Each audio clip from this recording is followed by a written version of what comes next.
So Ollie Pope, he's 26. He finds himself pretty much where you were at 26, about to captain England. He's not doing it permanently, but he's got 3 matches.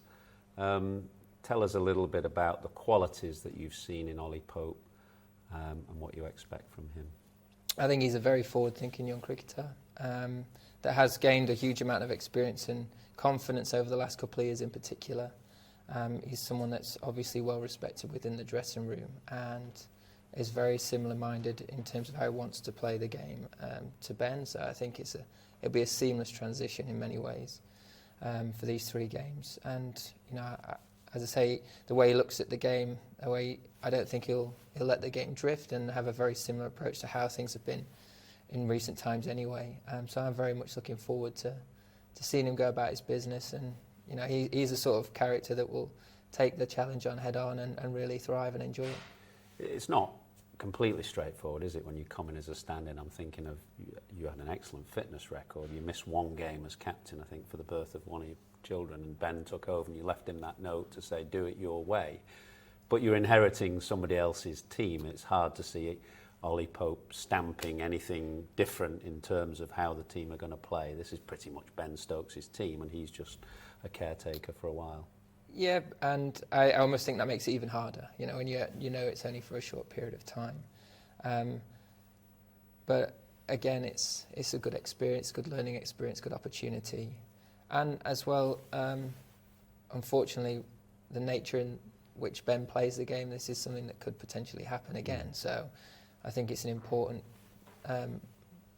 for us to see what that looks like. It's not obviously ideal. We'd love Ben to be out there. He's clearly a massive part and huge in terms of everything we do. And I'm sure we'll still have a big role to play throughout this series. But as the evolution of this team and things way down the line, I'm sure it'll be a valuable learning experience for him and for others to step into some kind of leadership roles as well. Looking back, you captained England for a long time. There were lots of highs, some lows as well. If you were to kind of pass him a little piece of paper with a bit of advice from all your experience having done it, what would be a key bit of advice you would pass on?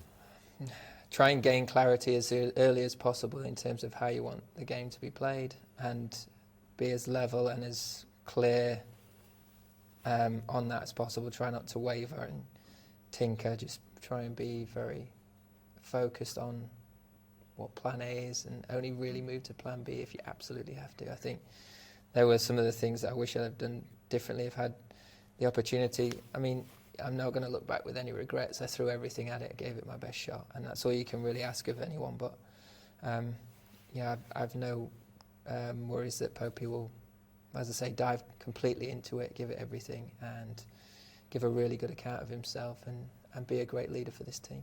And your role now, you're 34, I think, are you now? Not quite. 33, okay. Yeah.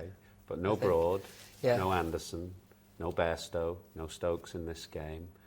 Suddenly looks quite a different side. You're almost the old man of the team. Yeah. It's quite a different role. There's still a few above me. Yeah. There's still the 2 senior bowlers are still keeping me feeling nice and young. But Brookie called me granddad yesterday, which didn't sit well. But, that's all part and parcel of the evolution of things and this team. And as a senior player, I'll obviously, the more and more that becomes the case, the more you have to offer in a slightly different way and just open yourself up to be there for the guys coming into the environment and the guys finding their feet. I think it's something that I really enjoy talking about the game, and if there's ways that I can help those younger guys that are either at the start or middle of their career, then I'd love to offer something there. So it's all part and parcel of the journey. The fun of it is it never stays the same. You've got to constantly evolve and move with the times. And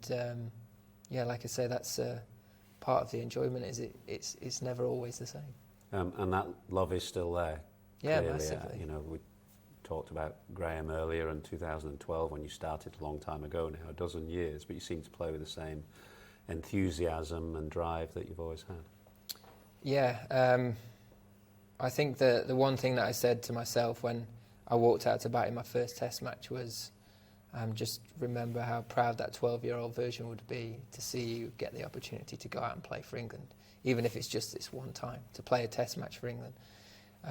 He wouldn't have stopped smiling for months on end. So I just try and constantly remember what it was like being 10, 12 years old, looking at watching the likes of Graham Thorpe going out and scoring Test match hundreds and wanting to be there.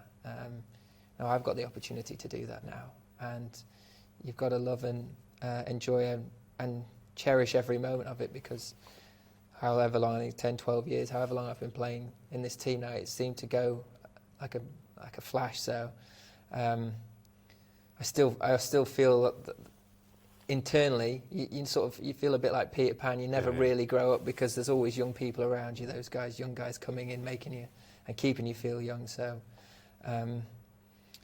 it's easy to to keep that enthusiasm, if you ask me.